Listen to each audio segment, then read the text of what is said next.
مجھے موقع دے. پھر کوئی پکارنے والا نہ تھا، پھر کوئی پکارنے والا نہ تھا. جان سالان حسین کے لاشیں ہر طرف بکھرے پڑے تھے. میری امام علی مکان اندر جا کے بڑی بہن سے ملے، بولے بہن فاطمہ کی جانشی اب میں جا رہا ہوں، میں جا رہا ہوں نام میں کے دین کو زندہ کر لے، پلٹ کے نہیں آؤں گا. یہ جو شکینہ ہے، یہ چھوٹی چھوٹی شہزادیاں ہیں، یہ قافلہ تم نے لے کر جانا ہے مدینے، قافلہ تم نے لے کر جانا ہے مدینے. سیدہ زینب سجدے میں گر کر عرض کرنے لگی مولا میرے بھائی حسین کو کامیاب کرنا، سیر کو رک کرنا. حسین امامہ مصطفیٰ پہن کر سنتی مصطفیٰ باندھ کر گھوڑے پر سوار ہوتے ہیں، اللہ کا نام لے کر گھوڑے کو حکم لیتے ہیں. گھوڑے چل، گھوڑا نہیں چلتا، پھر پاؤں مارتے گھوڑے چل، گھوڑا نہیں چلتا، پھر زور سے اشارہ کرتے ہیں، پاؤں مارتے ہیں، تمام لگامیں کھینچ کے کہتے گھوڑے چل، گھوڑا نہیں چلتا. آپ سمجھ گئے میری جتر کرتے خود نہیں ماجرا کیا ہے. چھوٹی شہزادی سکینہ گھوڑے کی ٹانگوں سے لپٹ کر کھڑی ہے، کہتی ہے گھوڑے میرے بابا کو نہ لے جا، نہ لے جا میرے بابا کو. رات تمام تو سیدھے پہ سویا کرتی تھی، اب کس کے سیدھے پہ سوؤں گی؟ مجھے رات کی لوریاں کون دے گا؟ مجھے اپنے سے چپٹا کے سنائے گا کون؟ سکینہ رو رہی ہے. میرے حسین نے صبر کیا، بیٹی کو پیار کر کے چوم دے اور سیدنا زینب کی گود میں رکھا. بولے زینب یہ امانت سکینہ تمہیں دے رہا ہوں، اس کو رات کو سوتے ہوئے اپنے سینے پر لٹا لینا. حسین چلے پھر پلٹ کر خیموں کی طرف نہیں آئے، چلے پھر پلٹ کر نہیں آئے. عرش آواز آئی یا عرشت النفس المطمئنہ ارجعی الی ربک راضیۃ مرضیہ. اے روح حسین، اے نفس مطمئنہ تو جیت گیا، کامیاب ہو گیا، فتح یاب ہو گیا، انسانیت کا سر بلند ہو گیا، اسلام کا سر بلند ہو گیا. روح کف سے انفری سے پرواز کر گئی، کائنات و عرش فرش میں تیر کا پتا ہو گیا، سورج چھپ گیا. صحابہ تابعین روایت کرتے ہیں ہم دن کو دیکھتے سورج چھپا تارے نظر آ رہے تھے، رات کو دیکھتے تارے بنے حسین میں آپس میں ٹکراتے، بیت المقدس اور ملک کی شان میں پتھر اٹھاتے تھے، خون میں پڑتا تھا، خون میں پڑتا تھا. میرے امام چلے پھر خیموں کو آگ لگ گئی، قریب خانوات آئے نبوت کے خیموں کو جلا بیٹھے، مقدس سردر سے جدا کر دیے گئے، نیزے پر چڑھا دیے گئے. شہدائے کربلا کے نیزوں پر لٹکے ہوئے سروں کا قافلہ سوئے دمشق روانہ کر دیا گیا، سوئے دمشق روانہ کر دیا گیا. سیدہ زینب فاطمہ الزہرا کی بیٹی مصطفیٰ کی شہزادی ٹوٹے پھوٹے قافلے اہل بیت کو لے کر پریشان حال دمشق کی طرف رواں ہے. لوگوں قیامت کا دن ہوگا، حدیث نبوی میں آتا ہے قیامت کا دن ہوگا اور الہی سے ایک آواز آئے گی، آواز آئے گی یا اہل محشر، محشر والوں حضرت آدم سے لے کر قیامت تک سب اپنے سر جھکا لو، اپنی نگاہیں جھکا دو، فاطمہ بنت مصطفیٰ رہی ہے. حدیث پاک میں آتا ہے کہ فاطمہ الزہرا جب میدان محشر میں آئے گی تو محشر کی سب گردنیں نگاہیں جھکی ہوگی، پھر 70,000 حوروں کے جھرمٹ میں آ رہی ہوگی کہ کوئی دیکھنا دے فاطمہ کون ہے. 70,000 حوروں کو جھرمٹ سے ملے گی یا سیدہ فاطمہ الزہرا. آج آپ کی بیٹی سیدہ زینب ٹوٹے پھوٹے قافلے اہل بیت کو لے کر دمشق کی طرف رواں ہے، امام یزید کی طرف جا رہی ہے. آج وہ 70,000 ہوئے کہاں ہے؟ آج وہ جھکنے والے سر کہاں ہے؟ آج وہ جھکنے والی نگاہیں کہاں ہے؟ دمشق کی راہ میں ایک رات آ گئی، رات پڑی، یزید کے بدبخت لشکر نے چاہا، ابن زیاد کے لشکر نے چاہا، رات لمبی مسافر کر کے آئے ہیں پیدل، یا رات قیام کر لے. قریب اس جگہ پہ گرتا تھا اور عبادت گزار متقی مرتاز صاحب پادری تھا، عبادت گزار متقی ہر وقت عبادت پہ رہنے والا. اس نے قافلہ دیکھا تو باہر آ گیا، پوچھا یہ کیسا قافلہ ہے؟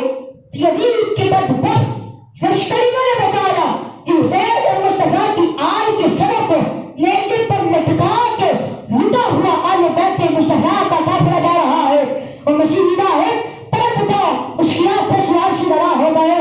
انہوں نے کہا کوئی جگہ بتاؤ، رات قیام کرنا ہے، رات بتائیے میرا زندہ حاضر ہے یا قیام کر لے، اور تمہیں 10,000 دینار دیتا دنیا کی خاطر نواز مصطفیٰ کو شہید کرنے والا، تمہیں 10,000 دینار دیتا ہوں، رات کو حسین کے سر میرے پاس رکھ لو۔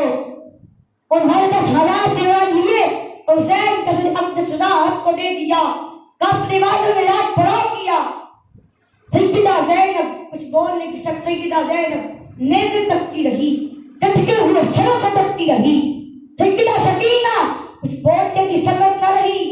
قافلہ نڈال ہے، ساری رات وہ جاگتے رہے۔ رات نے حسین کا سر اندر میں جا کے رکھا، خوشبو والے پانی سے پہلے سے دھویا، خون صاف کیا، پہلے خون دھویا، پھر دو کو اس کے ساتھ بیٹھ گیا اور رات پر حسین کے ماتھے کو چومتا رہا اور روتا رہا اور سوچتا رہا کہ مسلمان ہے اپنے نبی کی شہادت کو شہید کر دیا۔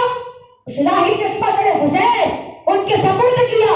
میرے آقا نے کرم کیا کہ راہب تو نے میرے اٹھے ہوئے قافلے کی تقریر کی، رات بھر میرے حسین کی سر کو چومتا رہا اور بولا تجھے سلام کی دعوت سے نوازتا ہوں۔ وہ راہب صبح سے حسین کے صدر کے مسلمان ہو گیا۔ قافلہ چل پڑا۔ دربار ابن زیاد سے ہونے کے بعد دربار یزید میں پہنچا۔ دربار یزید میں سر حسین اس بدبخت کے سامنے رکھ دیا گیا۔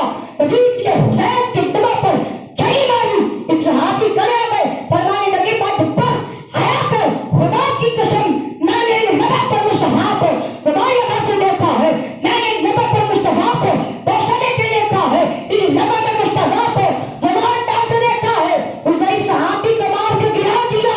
بدبخت یزید والا حسین کی قافلے اور اہل بیت محمد کے قافلے بیویوں کا پیش کیا جائے۔ اس کے سپاہی بولنے کی ایک حسین ہے۔ سیدہ زینب کھڑی رہی، سیدہ سکینہ، ام کلثوم، رقیہ، شہزادیاں کھڑی ہیں، شہزادیاں کھڑی ہیں۔ کپڑے گرد و غبار میں اٹے تھے، کپڑے اتنے گرد و غبار میں اٹے ہوئے تھے کہ وہ بدبخت پہچان نہ سکا۔ جب سے چلے تھے مکہ، مدینے سے کپڑے بدلنے کا ہوش کس کو تھا؟ رستے کربلا میں مقیم تھے، کپڑوں کا ہوش کس کو تھا؟ کپڑے مبارک جسم اتنے کپڑے تھے گرد و غبار سے کہ بدبخت پہچان نہ سکا۔ کہتا یہ تم کنیزوں کو لے آئے، مجھے علی اور فاطمہ کی بیٹیاں پیش کرو، میں ان سے بات کرنا چاہتا ہوں۔ اس وقت ایک بڑی ضعیف خاتون سوٹی کے سہارے کھڑی ہوئی، ضعیف بڑھیا سوٹی کے سہارے۔ یزید نے پوچھا بی بی تو کون ہے؟ اس نے کہا میں فدا ہوں، فاطمہ کی ماں فدا ہوں، اور اس حسین کو زینب کو گود میں کھلانے والی فدا ہوں۔ اس نے کہا بدبخت یزید، لعنت ہے تم پر، یہ کنیزیں کرتے ساری کائنات اس کی کنیز ہے، ساری کائنات اس کی کنیز ہے، یہ کائنات کی شہزادیاں ہے، یہ کائنات کی شہزادیاں ہے، یہ جنت کی مالک ہے، یہ علی اور فاطمہ کی بیٹیاں ہے۔ بدبخت اسے کنیزیں کرتے ساری کائنات اس کی کنیز ہے۔ اس وقت جدید لشکر کا سپاہی تھا، انہیں آخر اچھی بھائی اور حضرت فدا کے سر پر ٹیڑھا کے باندھنے لگا کہ اس فاطمہ زہرا کو شہید کر دے۔ حضرت فدا کے سر پر ابھی لاٹھی نہیں لگی تھی۔ اس نے سر ہٹا کے دیکھا، یزید کے پیچھے 500 حبشی سپاہی تلواریں لے کر کھڑے، یزید کی حفاظت کے لیے 500 حبشی سپاہی تلواریں لے کر کھڑے ہیں۔ فدا بھی حبشہ کی تھی۔ اس نے وطن والوں کو دل سے پہچانا اور کہا کہ حبشہ والوں تمہاری کیا وقت آ گئی؟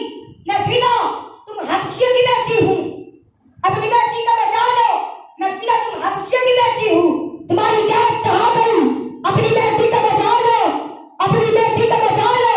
فدا کے کہنے کی دیر تھی کہ 5 حبشی سپاہیوں کے رخ بدل گئے اور انہوں نے تلوار فدا میں لے لی اور کہا کہ یزید کے اس لشکر سے جس نے فدا کو ہاتھ لگایا اس کا سر قلم کر دیا جائے گا۔